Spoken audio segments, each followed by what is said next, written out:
Welcome, Earthlings, to my Urmah Basics 101 course. My name is Theric, I'm an Urmah, and today we will be discussing the basics of what Urmah are, and the various types of Urmah. Are you an alien, Mr. Theric? I'm not from Earth, if that's what you mean. You look like a big talking lion. Well, I'm not an Earth lion, I'm an Urmah. Urmah stands for Felines of Ur. Ur is a place in space that you humans don't know about yet. Does Ur have any relation to the Sumerian city of Ur? The Sumerian city of Ur is named after Ur, yes. Kind of like New York was named after the city of York in England. The Sumerians used to be in touch with Urmah, who could talk to them in their heads. In fact, the Sumerian writing looks very similar to Urmah writing. So Urmah have telepathy? Some Urmah do, yes, but most do not. Perhaps we will discuss that more later. For now, let us get back to the lesson. Urmah are members of the Galactic Federation, part of a great alliance that keeps the galactic quadrant safe from a nasty mechanical bug-like species and regressive peoples. This quadrant is pretty safe, but I don't recommend you venture outside of it much. It's a dangerous place. The Urmah support the Galactic Federation.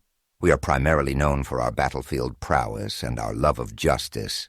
We are the second strongest species in this quadrant after the Alpha Draconi. But we outnumber the Alpha Draconi by a significant margin. Urmah strength is respected by all. You can find Urmah on many planets, like humans. We both originate from the Lyra constellation. Urmah is a type of Lyrian feline, just like you Earthlings are a type of Lyrian human. Humans significantly outnumber us, Urmah, but we tend to get along well with each other. We have many alliances with various types of humans. How many human types are there? Well, there are Tagetans, Engans, Salacians from the Pleiadian system. There are also Antarians, Alpha Centaurians, and many others. There are over 400,000 planets with Lyrian humans on them. You guys breed way too much. Urmah proportions are more similar to a cat than a human, although our facial features are similar to the big cats on Earth. Not these tiny house cats. We prefer to walk on our hind feet, but we are faster running on all fours. Unfortunately, I can only show you images that are available with Earth tools or websites, so I can't show you actual pictures of a glorious Urmah. Most of the images on Earth of Urmah look like a furry human with a big cat head. They don't do Urmah justice. Urmah have longer torsos and shorter legs proportionally than a human. I had to edit this picture of this white-furred Urmah heavily to get it somewhat close to looking right. Most of the other images that I will post here in this class just don't get the proportions right. But I'm too lazy to edit all of them, so just use your imagination. We have 5 fingers like a human, but with retractable claws like a cat. We aren't quite as dexterous as a human, but we are much more dexterous than an Earth cat. Many Urmah prefer to always walk on 2 legs, just to have fewer calluses and therefore greater dexterity. We do like making fine clothing and jewelry, too. This video of cats dressed up have the proportions right, but Urmah faces are more like the big cats on Earth, not these tiny house cats. There are 2 main governmental bodies in the Urmah. The largest faction is the Feline, which is ruled by a monarchy. It used to be 1 king, but at the moment, there are several kings. The other faction is the Panthera. Panthera are a legalistic democratic society, primarily ruled by the nocturnal Black Panthers, simply because they are the most opinionated in the Panthera faction. The Chi are the shortest and most delicate of the Urmah. If you can call any Urmah delicate, that is. They are also the fastest. Their light frame gives them unmatched reflexes. They are the undisputed fastest racers in the Panthera Racing Championships. It's a big deal in Panthera space. Chi are known for their kindness and pacifism. They get along with other races, like humans, because they are less intimidating. The Panthera race includes several sub-races, such as jaguars and leopards, commonly grouped under the broader Panthera culture, which we'll cover in a different lecture. Males average 7 feet in height, females around 6. Jaguars have partial webbing between their fingers and are powerful swimmers. All Panthera have excellent climbing ability and the strongest bite force of all Urmah, capable of crushing bone. Despite their power, Panthera lean toward diplomacy, trade, and academic pursuits rather than war. They are mostly nocturnal. Panthera coats vary from spotted tan to pure black. Black-furred Panthera, or dark cats, often have luminous golden eyes and may carry a gene for perfect recall, making them excellent scholars and engineers. My life mate, Naira, is a Panthera engineer with perfect recall. White-furred Panthera are rare and may share ancestral ties with the species' progenitors. Like white Leonids, they often exhibit esoteric gifts, though because of their rarity, they are usually untrained, misunderstood, and seen as dreamy outcasts. Some may even doubt they exist at all. Tigran Urmah match Leonids in height, but are bulkier in build. They are known for their powerful physique. Tigran females are a force to be reckoned with. They will boldly charge in and claim males as theirs. When a Tigran female and a Leonid male have a child, they make the biggest, strongest cubs. Like me, for example.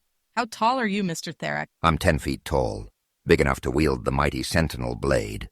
What is a sentinel blade? It's a huge sword that can deflect blaster fire or projectiles, kind of like Jedi Knights in Star Wars.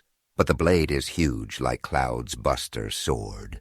It can also function as a Pavis shield, planted in the ground to provide cover for you to use a firearm even on open terrain. Here is a picture of the Buster sword. It's a similar size, but the Sentinel blade is much more impressive. In my prime, I could have used it to crush a tank. Whoa, no way. That was a long time ago. Anyway, back to Tigran Urmah. The Tigrans have the most powerful roars. The roars produces a burst of infrasound capable of disorienting foes by affecting the vestibular system. What's a vestibular? It's the inner ear. Their roars can knock you off balance. Don't make a Tigran mad, or they might just roar and make you fall down. Tigrans aren't just loud, though. They have an impressive vocal range. They are gifted singers, actors, and mimics. Young Tigrans are known to play tricks by imitating the sounds of animals, vehicles, or even their parents. Leonid Urmah are among the largest races. Males can reach up to 10 feet tall, with most averaging 8 feet. Females, commonly known as Felines, average around 7 feet. Males grow luxurious manes, which they groom daily to a lustrous shine, often spending an hour a day on maintenance. Their manes are a source of great pride and are never cut. Leonid mates are known for their gentleness, loyalty, and nurturing temperament. Oh, most Leonids have tan fur and hazel eyes. However, there are rare and notable exceptions. White-furred Leonids are considered of royal blood. According to ancient Eddas, they are believed to descend directly from the mythic progenitors of the Urmah species. These Urmah are physically identical to other Leonids, but often have blue or heterochromatic eyes. They are said to possess a natural connection to the astral realms, allowing them to perceive motives, glimpse the future, and communicate with ancestral spirits. Let me tell you a story about white fur power. Picture a royal compound with an extended family of around 100 high-born Urmah, and my son, Kiran, a black-furred Panthera, competing for the right to inherit my sentinel blade against dozens of highly trained warriors, tripped and shredded the ligament in his knee. We rushed him to the on-site clinic, but the emotional weather inside that room was volatile. The surgeon had just quarreled with his spouse. The nurse had ejected a hissing 5-year-old cub who'd barged in to check on his rival Kieran, and Kieran himself was marinating in shame for failing.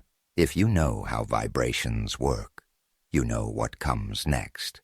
Low-frequency thought forms, demons, gremlins, bad vibe blobs, whatever you call them, swarmed straight toward the operating suite, drawn to the fear and frustration.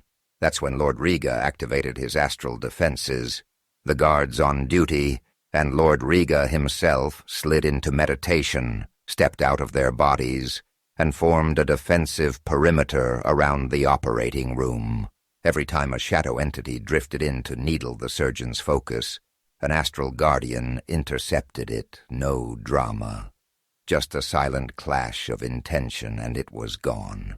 Lord Riga even let the banished 5-year-old cub watch from the astral, turning his tantrum into a master class on how to banish regressive entities. The surgery finished flawlessly. Then Lord Riga checked the timelines with his foresight. If he chose to visit Kieran, pride would kick in.